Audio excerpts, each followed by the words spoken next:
ഇന്ന് ഞായറാഴ്ചയായിട്ട് മീനും ഇറച്ചിയും ഒന്നും മേടിച്ചില്ല. പിന്നെ ഫ്രിഡ്ജിലിരുന്ന 2, 3 തക്കാളിയും മുരിങ്ങയ്ക്കയും പച്ചമുളകും എടുത്ത് ഞാൻ നേരെ കഴുകി വെച്ചു.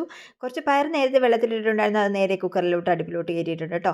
എന്നിട്ട് നമ്മൾ മീൻകറിക്കൊക്കെ അരയ്ക്കുന്ന പോലെ തേങ്ങയും കൊച്ചുള്ളിയും മുളക് പൊടിയും മഞ്ഞൾപ്പൊടിയൊക്കെ ഇട്ടിട്ട് മീൻകറിക്കൊക്കെ അരയ്ക്കുന്ന പോലെ അങ്ങ് അരച്ചെടുക്കുക കേട്ടോ. നന്നായിട്ട് അങ്ങ് അരച്ചെടുത്തിട്ടുണ്ടേ. എന്നിട്ട് ഇത് നന്നായിട്ട് ആവശ്യത്തിന് വെള്ളമൊക്കെ ചേർത്ത് കലക്കി വയ്ക്കുക. അതിലേക്ക് നമ്മുടെ തക്കാളിയും മുരിങ്ങയ്ക്കയും പച്ചമുളകും കൂടി അരിഞ്ഞിട്ട് കൊടുക്കുക കേട്ടോ. ഈ ഞായറാഴ്ചയൊക്കെ ആകുമ്പോൾ നമുക്ക് മീനും ഇറച്ചിയൊക്കെ വേണമല്ലോ. അപ്പോൾ അതൊന്നും ഇല്ലാതെ കഴിക്കാൻ പറ്റിയ അടിപൊളി കറി കേട്ടോ. എനിക്ക് ഈ കറി ഭയങ്കര ഇഷ്ടമാണ്.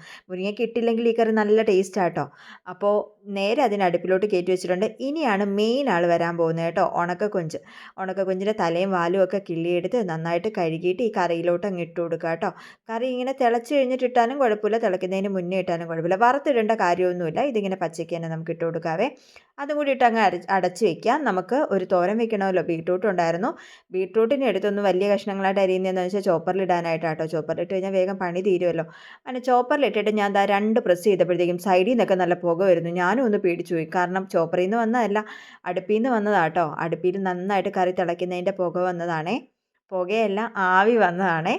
അങ്ങനെ നമ്മുടെ ചോപ്പറിലിട്ട ബീട്രൂട്ടൊക്കെ നന്നായിട്ട് പൊടിയായിട്ട് അരിഞ്ഞ് വന്നിട്ടുണ്ട്. ഇനി ഇതിനൊരു തോരൻ വെക്കാം. ഇപ്പോൾ തോരൻ വെക്കാനായിട്ട് ഞാൻ പ്രത്യേകം പറയുന്നൊന്നുമില്ല. കടുക് വറുക്കുക, നമ്മുടെ സാധനങ്ങളൊക്കെ ഇടുക, ഒന്ന് അടച്ച് വയ്ക്കുക. ഇതിൽ ഞാൻ പയർ ചേർത്തിട്ടുണ്ട്. നിങ്ങൾ ആരും പയർ ചേർത്തിട്ട് ബീട്രൂട്ട് തോരൻ കഴിച്ചിട്ടില്ല എന്നുണ്ടെങ്കിൽ ഒന്ന് ട്രൈ ചെയ്ത് നോക്കുക കേട്ടോ. ചെറുപയറല്ല, വൻപയറാണ്, ഏത് പയറിട്ടാലും അടിപൊളിയാണ്.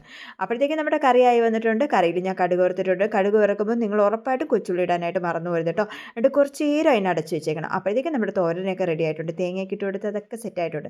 അങ്ങനെ അതിനൊന്ന് ഇളക്കിയപ്പോൾ ബാക്കി ഇരുന്ന പയറാട്ടോ ഞാൻ ഈ മെഴുക്ക് പുരട്ടാൻ പോകുന്നത്. ഇച്ചിരി കടുക് വറുത്തിട്ട് കൊച്ചുള്ളിയും വെളുത്തുള്ളിയും കൂടി ചതച്ചതിട്ടിട്ട് ആവശ്യത്തിന് മുളക് പൊടിയും ഇച്ചിരി കുരുമുളകും കൂടി ഇട്ടിട്ട്, കുരുമുളക് ഇടണം കേട്ടോ. കുരുമുളക് ഇടുമ്പോൾ അതിനൊരു പ്രത്യേക ടേസ്റ്റാണ്. എനിക്ക് ഭയങ്കര ഇഷ്ടമാണ്. നിങ്ങളൊന്ന് ട്രൈ ചെയ്ത് നോക്കിക്കോ കേട്ടോ. അങ്ങോട്ട് നമ്മുടെ പയറും കൂടി ഇട്ടിട്ട് നന്നായിട്ട് മിക്സ് ചെയ്തെടുക്കാം. മെഴുക്ക് പുരട്ടി റെഡിയാണ്. എനിക്ക് ഈ പയർ മെഴുക്ക് പുരട്ടി ഭയങ്കര ഇഷ്ടമാണ്. പിന്നെ ഞാൻ നേരെ ചോറ് കഴിക്കാൻ പോവാണ്. നല്ല ചൂട് ചോറും പയർ മെഴുക്ക് പുരട്ടിയും നമ്മുടെ ഉണക്കക്കൊഞ്ച് മുരിങ്ങയ്ക്ക ഇട്ട് വെച്ച കറിയും ബീട്രൂട്ട് തോരനും. ബീട്രൂട്ട് തോരൻ്റെ കാര്യം പറയുമ്പോൾ ഞാൻ എപ്പോൾ ബീട്രൂട്ട് തോരൻ വെച്ചിട്ടുണ്ടെങ്കിലും നമ്മുടെ ആ പഴയ ഒരു ബീട്രൂട്ട് തോരൻ എനിക്ക് എൻ്റെ അമ്മയൊക്കെ വെച്ച് തരുന്നത് നല്ല ചുമന്നിരിക്കും കേട്ടോ.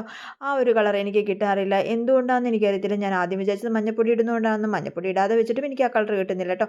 പിന്നെ ഇതിൻ്റെ കൂടെ ഇരിക്കുന്നത് നമ്മുടെ അമ്പഴങ്ങ ചമ്മന്തിയാട്ടോ. അതിൻ്റെ റെസിപ്പി എനിക്ക് ഇതിനകത്ത് കാണിക്കാൻ പറ്റിയിട്ടില്ല. ആ റെസിപ്പി വേണ്ടവർ വേഗം ഉറപ്പായിട്ട് എനിക്ക് കമൻറ്റ് ചെയ്തു. നമ്മൾ അടുത്തൊരു വീഡിയോയിൽ കാണിക്കുന്നതായിരിക്കും.